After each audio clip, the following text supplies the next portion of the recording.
नमस्कार दोस्तों, स्वागत है आपका फिनोमेटिक की पाठशाला में। एंड NISM 5A की तैयारी कर रहे हैं और आज चैप्टर नंबर 5 हम पढ़ने जा रहे हैं। 5 है स्कीम रिलेटेड इंफॉर्मेशन। ओके, तो पहले तो मैं आपको बैकग्राउंड सेट कर देता हूँ कि देखो दोस्तों, ये चैप्टर ना छोटा है, इसमें बहुत ज़्यादा कॉन्सेप्ट्स नहीं है। जितने बड़े बड़े आपने चैप्टर 1, 2 या 3 पढ़े थे, चैप्टर 5 उनके मुकाबले काफ़ी छोटा चैप्टर है। इसमें एग्जाम में बहुत ज़्यादा क्वेश्चंस भी नहीं आएंगे और जो आएंगे वो बहुत बेसिक क्वेश्चंस हैं जो कि आप बहुत आसानी से समझ जाओगे। इस चैप्टर के तौर पर SID के बारे में पढ़ेंगे, SAI के बारे में पढ़ेंगे, KIM के बारे में पढ़ेंगे और फैक्ट शीट के बारे में जानेंगे हम लोग। तो ये चैप्टर क्यों इंपॉर्टेंट है, चलिए आइए पहले इसको समझते हैं। Why is this chapter so matter, I mean it's so important. देखो दोस्तों, आपने जो भी म्यूचुअल फंड का आज तक ऐड देखा होगा, आपने उस हर ऐड के लास्ट में क्या सुना? म्यूचुअल फंड सही हो तो ठीक है, लेकिन mutual fund investments are subject to market risk. Please read the offer document carefully. तो यहाँ पे ऑफर डॉक्यूमेंट की बातें हो रही हैं कि भैया आप अपना वो ऑफर डॉक्यूमेंट जरूर ध्यान से पढ़िए बिफोर इन्वेस्टिंग। तो आप उसको इन्वेस्ट करने से पहले उसको देखिए, समझिए और उसके बाद ही अपना पैसा लगाइए। तो दोस्तों, ये जो ऑफर डॉक्यूमेंट पढ़ने के लिए कह रहा है ना, वही हमारा स्कीम रिलेटेड डॉक्यूमेंट्स है, इंफॉर्मेशन है, जो कि अभी हम इस चैप्टर में SID, SAI और KIM के माध्यम से पढ़ने जा रहे हैं।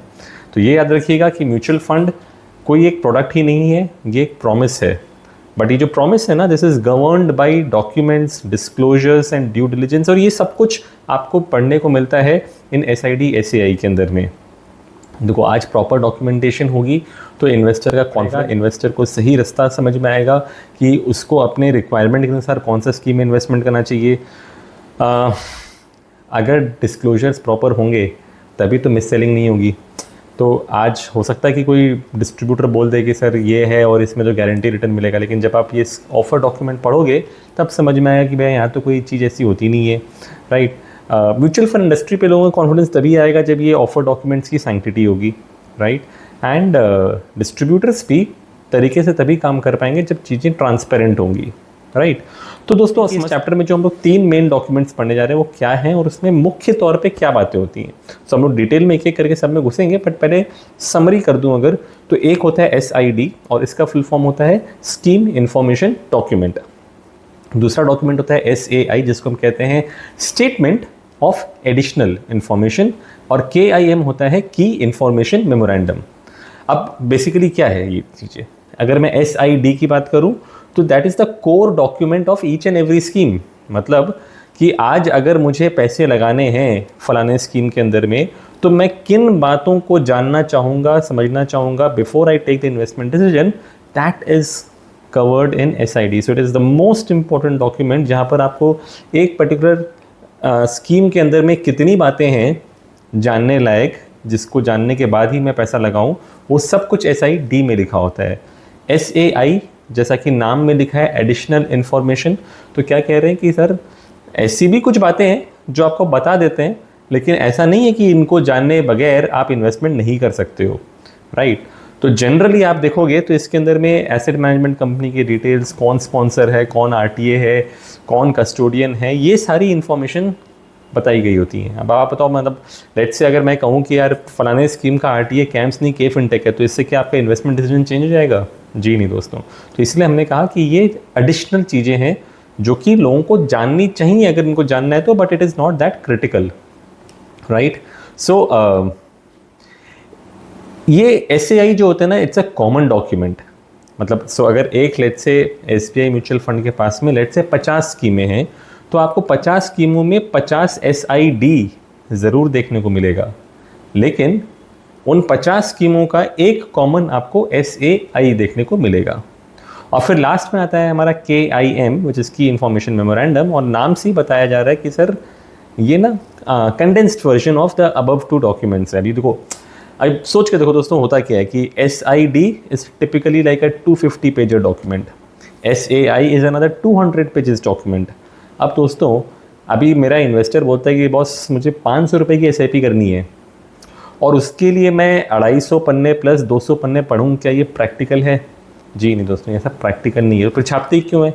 छापते इसलिए हैं क्योंकि भैया कल को किसी ने उठ करके कोई मोर्चा लगा दिया, केस खोल दिया कि देखो हमें तो बताया नहीं क्या था और देखो हमारे साथ गलत हुआ, तो इसके लिए सेबी बोलती है भाई आपको बता तो सब देते हैं, लेकिन एज एन इन्वेस्टर आप क्या करोगे कि आप 450 पन्ने नहीं पढ़ने वाले हो, आप एक 15 पन्ने का समरी जाना चाहोगे कि भाई स्कीम है क्या, क्या करना चाहिए, किसको लगाना चाहिए, ये सारी डिटेल्स जो होती है ना ये KIM में लिखी होती हैं।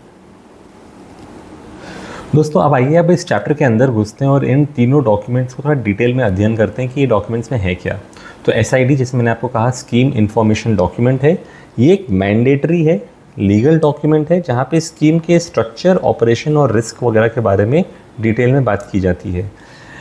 स्कीम का इन्वेस्टमेंट ऑब्जेक्टिव क्या है, स्ट्रैटेजी क्या है, एसेट एलोकेशन क्या रहेगा, पैसे कहाँ लगेंगे, क्या फीस एंड एक्सपेंसेस होंगी, लोड स्ट्रक्चर कितना होगा, एक्सिट लोड कितना होगा, टैक्सेशन क्या हिसाब से लगेगा, all other details like risk factor, most important कि इस स्कीम में पैसे लगाने से किस तरह का रिस्क हमें मिलेगा, ये सारी बातें ना SID के अंदर में लिखी होती हैं, राइट।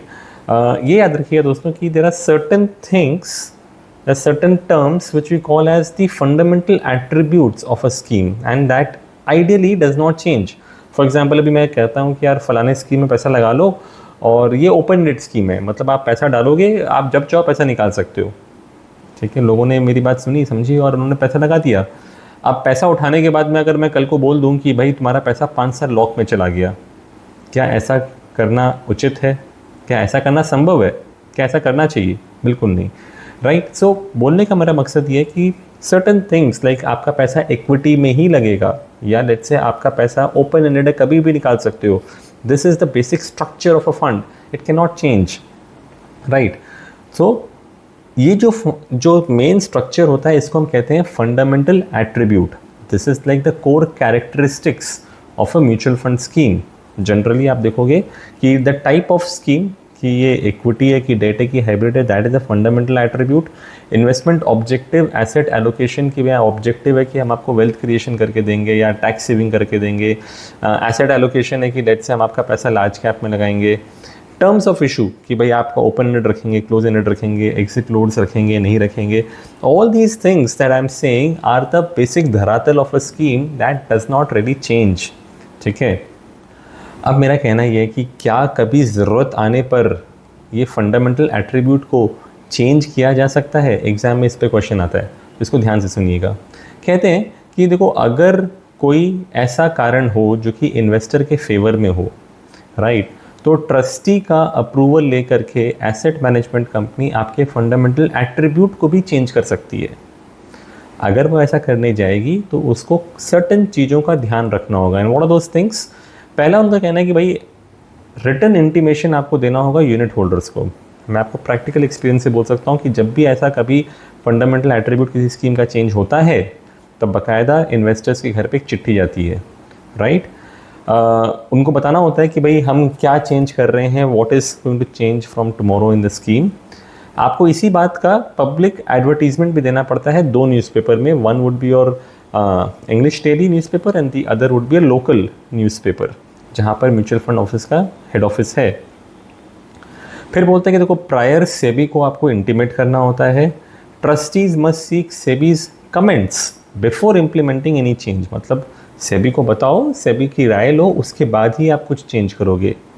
एंड मोस्ट इंपॉर्टेंटली जो घर में चिट्ठी जाती है ना, वहाँ लिखा होता है कि भाई दोस्तों देखो हम ये चेंज करने जा रहे हैं, अगर आप इससे सेटिस्फाइड नहीं हो तो आप अपना पैसा निकाल सकते हो। अब आप बोलोगे सर पैसा निकाल, तो मैं तो 2 महीने पहले पैसा निकाला, अभी निकालने जाऊँगा तो एग्जिट लोड लग जाएगा, तो ये एग्जिट लोड मेरे पर लगाना क्या उचित होगा? The answer is no. तो इसके लिए इन्होंने कहा कि देखो इस चिट्ठी में लिखा होता है कि भाई आपको हम 30 दिन का एक विंडो दे रहे हैं, अगर आप पैसा निकालना चाहो तो आप निकाल सकते हो, यहाँ पर हम आपको पर कोई रकम का एग्जिट लोड नहीं लगाएंगे। मन में सवाल आ रहा होगा कि क्या कभी ऐसा फंडामेंटल एट्रीब्यूट चेंज होता है? क्या कभी किसी ने किया है? I can give you many examples. Let's say for example किसी ज़माने में एक फ़ंड हुआ करता था सुंदरम लार्ज कैप का नाम से, अभी भी है। तो सुंदरम लार्ज कैप पहले क्या कहती थी कि भाई हम इंडिया के टॉप 100 कंपनी से पैसा लगाएंगे, पढ़ा है हमने चैप्टर 2 में, राइट। अभी सुंदरम के फंड मैनेजर ने कहा कि सर जब हम इंडिया के आईटी सेक्टर को देखते हैं तो हम टॉप 100 कंपनी के नाम पे TCS, इन्फोसिस जैसे कंपनी में पैसा लगाते हैं, राइट। लेकिन what if I wanted to invest into all the big IT companies of the world like an Apple और एन अमेजॉन, तो क्या मैं नहीं लगा सकता हूँ? आप मुझे इसको लगाने की परमिशन दो। तो देखो ये जो वो चेंज करने की बात कर रहा है, it is in the interest of the investors, right. तो इस चीज़ को ट्रस्टी के पास लेके गए, ट्रस्टी ने कहा हाँ कर सकते हैं, सेबी से राय मांगी, सेबी ने भी कहा कर सकते हैं। बट बिकॉज एक फंडामेंटल एट्रीब्यूट चेंज हुआ, आपका एसेट एलोकेशन पैटर्न चेंज हुआ, इस वजह से हर इन्वेस्टर के घर में चिट्ठी आई, मेरे घर में भी चिट्ठी आई थी, एंड वहाँ पे बताया गया था कि भैया इस तरह का हम चेंज कर रहे हैं, अगर आप हमारे चेंज से खुश नहीं है तो आप अपना पैसा निकाल सकते हो अगले 30 दिन के अंदर में। ये exit load free transaction period है, आप इससे पैसा निकाल दो, हम कोई रकम का एग्जिट लोड नहीं लगाएंगे। So this is what happens when you are changing any fundamental attribute. आगे वाले नेक्स्ट जो डॉक्यूमेंट हम पढ़ेंगे इसको हम कहते हैं SAI, यानी कि स्टेटमेंट ऑफ एडिशनल इन्फॉर्मेशन। नाम में इसका राज छुपा है कि दोस्तों ये एक्स्ट्रा बातें हैं, इसको जानना इन्वेस्टर के लिए मैंडेटरी मैं नहीं कहता हूँ कि है, क्योंकि यार नहीं भी जानेंगे तो क्या फ़र्क पड़ता है इससे, बट लिखने को हम सब बात आपको लिखेंगे, बताएंगे, right. So is a statutory document common to all the schemes required by the SEBI, it provides background and operational disclosures. Generally अगर आप SAI खोल के देखोगे तो आपको इसमें क्या देखने को मिलेगा कि भाई हम NAV कैसे कैलकुलेट करेंगे, हमारे फंडामेंटल प्रिंसिपल्स क्या हैं, इन्वेस्टर्स के राइट्स क्या हैं, या फिर लेट्स से मैं कहता हूँ कि टैक्सेशन क्या हिसाब से रहेगा। Now all those things are basically your additional information, right. अभी मैं कहता हूँ कि जो मेन पार्टीज़ हैं like your sponsor, AMC, trustee, custodian, RTA, ये सब के बारे में डिटेल लिखा होता है SAI के अंदर में। हम NAV कैसे निकालेंगे, कैलकुलेशन कैसे होगा, टैक्स के प्रोविजंस क्या है, इन्वेस्टर अपना ग्रीवियंस कैसे मैनेज करेगा, कैसे उसके राइट्स क्या क्या हैं, ये सारी बातें ना SAI के अंदर में लिखी होती हैं, ठीक है। इससे फंड के बारे में आपको फुल ट्रांसपेरेंसी मिलती है ताकि आप सोच समझ करके अपना डिसीजन ले सकते हैं। अब तीसरा डॉक्यूमेंट जो है ना दोस्तों वो है KIM, विच इज़ की इन्फॉर्मेशन मेमोरेंडम। और मैंने आपको इसका बैकग्राउंड दिया कि यार 450 पन्ने का किताब पढ़ करके कोई आदमी 500 रुपये की SIP तो नहीं चालू करेगा, तो उसको हमें बातें बतानी है बट संक्षिप्त में बतानी है, और इसी के लिए की इन्फॉर्मेशन मेमोरेंडम जैसा डॉक्यूमेंट बनाया गया, जहाँ पर मेजरली हम बात करते हैं कि इन्वेस्टमेंट ऑब्जेक्टिव क्या है, स्कीम का पास परफॉर्मेंस क्या है, रिस्कोमीटर के अनुसार वो फंड एक्सट्रीमली रिस्की है कि बहुत कम रिस्क वाला है, इसमें लोड्स क्या हैं, फीस क्या है, एसेट एलोकेशन क्या होगा, बेंचमार्क कौन है, ये सब किम में लिखा होता है।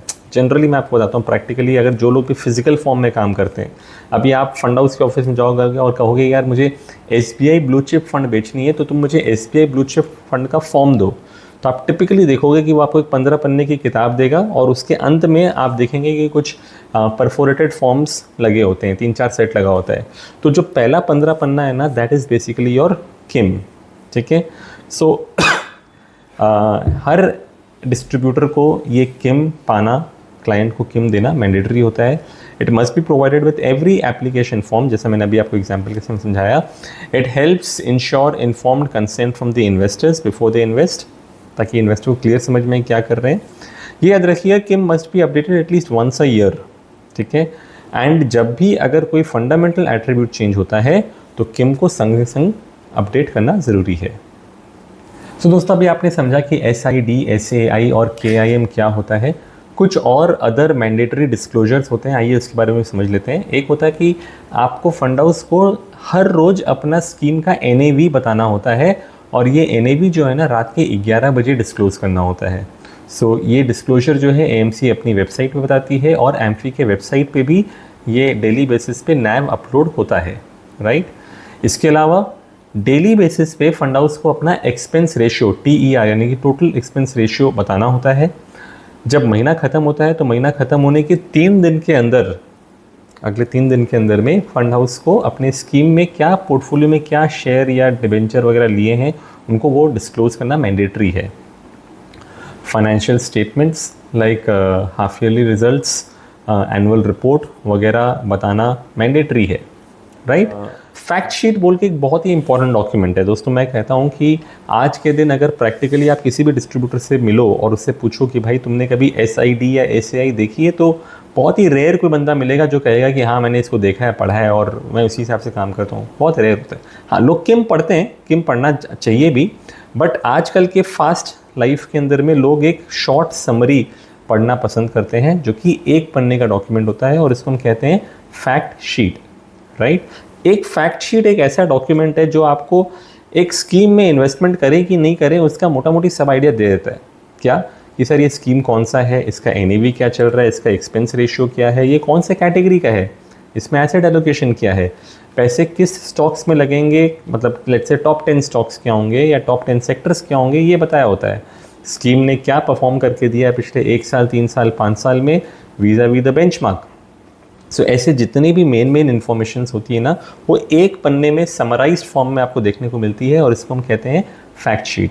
फॉर एग्जाम्पल, आप फिनोमेटिक ऐप में जाओगे as a distributor and Finomatic app खोलते ही सबसे ऊपर में एक सर्च बार होता है। आप उस सर्च बार में आपको जो स्कीम पसंद है, लेट्स से आपको पसंद है SBI मिड कैप, तो आपने देखा SBI मिड कैप, आपने सर्च मारा, सर्च मारते ही सामने जो डिटेल्स आती हैं वो फैक्ट शीट की डिटेल्स हैं। वहाँ बगल में आपको एक PDF का बटन मिलेगा, अगर आप PDF पे क्लिक करोगे तो एक पन्ने का आपका डॉक्यूमेंट बन के आता है, that is nothing but the fact sheet. तो दोस्तों, ये फैक्ट शीट पब्लिश करना फंड हाउसेस के लिए कंपलसरी स्टैट्यूटरी रिक्वायरमेंट नहीं है, बट प्रैक्टिकली मैं आपको बताऊंगा कि हर फंड हाउस इसको डेफिनेटली पब्लिश करती है, क्योंकि this is the main document जिसको कि मैक्सिमम क्लाइंट्स या एडवाइजर्स, डिस्ट्रीब्यूटर्स रेफर करते हैं। So all the important details like SIP illustrations, your risk matrices, risk adjusted returns, ये सब कुछ आपको फैक्ट शीट में देखने को मिलता है। आखिर लास्ट में सिर्फ यही बात बोल के निकलूंगा कि देखो, इन्वेस्टर की ड्यूटी होती है इन डॉक्यूमेंट्स को पढ़ना। बहुत इंपॉर्टेंट बात बोली है, रीड दी ऑफर डॉक्यूमेंट्स और केयरफुली वर्ड यूज़ किए, राइट। देखो, अगर आप नहीं पढ़ोगे तो क्या फ़र्क पड़ेगा, कोई फ़र्क नहीं पड़ेगा, आप अपने डिस्ट्रीब्यूटर एडवाइज़र के भरोसे पैसा लगा दे रहे हो। लेकिन फ़र्क ये पड़ेगा कि जब आपने मान लो पैसा निकाला और एग्ज़िट लोड लग गया, आपको पता ही नहीं है क्योंकि आपने कभी डॉक्यूमेंट पढ़ा ही नहीं है। अभी आपने पैसा लगाया ये सोच के कि यार मैं 80C का बेनिफिट लूँगा, साल के अंत में CA ने मना कर दिया कि नहीं सर नहीं मिलेगा, क्योंकि इस पर्टिकुलर स्कीम में 80C का बेनिफिट है ही नहीं, आपको पता ही नहीं था। लेट्स से आपने पैसा लगाया ये सोच के कि हाँ भाई 12% तो मिल जाएंगे, लेकिन देखिए कि अगला 1 साल में आपको +12 नहीं -10 देखने को मिल गया। आप कहोगे ये कैसे हो गया, क्या इसमें पैसा माइनस भी हो सकता है? दोस्तों, अगर आपने SID पढ़ा होता, वहाँ पे रिस्क फैक्टर सारे लिखे हुए थे। So all I am trying to say is that it is always advisable that every investor, every advisor and distributor should be reading these documents, right? So दोस्तों, आइए अब चैप्टर यहीं पे ख़त्म होता है। मैंने कहा था आपको बहुत छोटा चैप्टर, इससे क्वेश्चन आंसर्स देख लेते हैं। तो पहला क्वेश्चन बोलता है कि please read the offer document carefully. आपको वो कौन सा डॉक्यूमेंट पढ़ने के लिए कह रहा है? तो सर वो आपको SID और SAI पढ़ने को कह रहा है, ठीक है। फिर क्वेश्चन पूछता है कि which of the following statements is true with respect to SID and SAI। तो दोस्तों, बहुत सारे स्टेटमेंट लिखे, मैं आपको ट्रू स्टेटमेंट बताता हूँ कि these 2 documents are prepared in the format suggested by SEBI. So मैं आपको इस पर एक खास बात और बोल देता हूँ कि कभी कभार एग्जाम ये पूछता भी है कि सर ये जो डॉक्यूमेंट्स बनते हैं क्या इसको सेबी वेरीफाई करता है? दोस्तों, मैं आपको ये बता दूं कि ये सारे जितने डॉक्यूमेंट्स मैं कह रहा था ना, इसको हर साल एक बार अपडेट करना होता है और हर साल जो है वो सेबी के पास में AMCs जो है ये डॉक्यूमेंट्स को फाइल करती हैं। तो सेबी इस डॉक्यूमेंट्स का करती क्या है? क्या सेबी एक एक डॉक्यूमेंट खोल के पढ़ती है, वेरीफाई करती है, अपना स्टैम्प अप्रूवल लगाती है, ऐसा कुछ होता है? जी नहीं दोस्तों, ऐसा नहीं होता है। सो बेसिकली सेबी करती क्या है? SEBI only vets the document. यहाँ पे मैं बात कर रहा हूँ VET, वेटिंग। वेटिंग का मतलब ये हुआ कि वो बेसिकली ये देखती है कि भाई मैंने जो फॉर्मेट बताया था आपने वो फॉर्मेट फॉलो किया है कि नहीं। तो मैंने आपको कहा कि SID के अंदर में आप एसेट एलोकेशन बताइए, मैंने आपको कहा कि आप रिस्क पैरामीटर बताइए, तो वो खाली ये चेक करती है कि ये सारे पैराग्राफ्स, ये सारे सेक्शंस हैं कि नहीं हैं, ठीक है। अब डॉक्यूमेंट में क्या बात लिखी है उसकी एक्यूरेसी की रिस्पॉन्सिबिलिटी वो एसेट मैनेजमेंट कंपनी की है। How often should the KIM be updated? तो बस ये हर 6 महीने में इसको अपडेट किया जाता है, at least once, right, every 6 months. Then the NAV of the scheme is disclosed on the website of whom?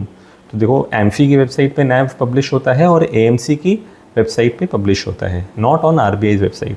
And last is which amongst the following is not a statutory document? मैंने आपको कहा SID, SAI और KIM जो है वो statutory document है, लेकिन KIM जो है, फैक्ट शीट जो है वो नॉन मैंडेटरी डॉक्यूमेंट है, लेकिन हर फंड हाउस इसको बनाती है।